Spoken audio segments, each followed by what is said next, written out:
They say your home is your fortress. We spend thousands on locks, cameras, and alarms just to buy the feeling of being safe.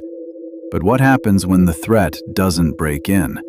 What if it's already there, blending into the background of your perfect, quiet life?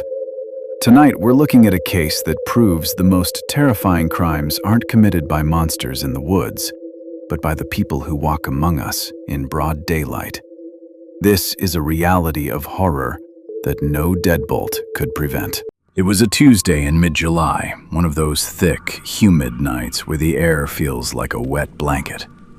For Sarah, a 26-year-old freelance designer living in a quiet suburban cul-de-sac, it was supposed to be a productive night. Her neighborhood was the kind of place where people left their bikes on the lawn and forgot to lock their back doors. It was safe. Around 11 p.m., the power flickered and died. The sudden silence was heavy. Sarah grabbed her phone, the screen's harsh blue light cutting through the pitch-black hallway. As she walked toward the kitchen to check the fuse box, she noticed a draft. A cold, sharp breeze that shouldn't have been there in the July heat. She reached the kitchen, and her heart dropped. The basement door, which she specifically remembered closing after doing laundry, was standing wide open. She told herself it was just the wind from the storm outside. She reached out to pull the handle, but then she heard it. A faint rhythmic scraping sound coming from the bottom of the stairs. Scritch, scritch, scritch. It sounded like metal on concrete. Paralyzed, she whispered, "Hello?" The scraping stopped instantly. For 3 minutes, she stood in total darkness, her own breathing sounding like a roar in her ears. Just as she gathered the courage to run for the front door, her phone vibrated.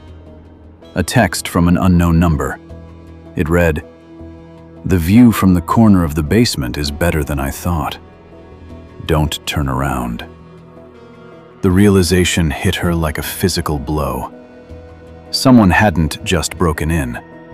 They had been watching her from the dark for hours, waiting for the lights to go out. Sarah didn't look back. She bolted through the front door, screaming for help until a neighbor opened their house. When the police arrived 20 minutes later, the basement was empty. But they found something that changed Sarah's life forever. In the crawl space behind the furnace, there was a small pile of candy wrappers, a sleeping bag, and a collection of photos pinned to the wall. All of them were of Sarah, taken through her own windows over the last 6 months. The intruder was never caught. The Suburban Shadow, as the local papers called him, simply vanished back into the night. Sarah moved out the next day, leaving behind her furniture and her sense of security. We like to think that crime has a face, something we can recognize and avoid. But the truth is much more disturbing. Sometimes the person watching you isn't a stranger from far away. There's someone who knows your routine, your fears, and exactly which door you forget to lock. Sleep tight tonight, and if you feel a draft, don't bother checking the basement. Just run.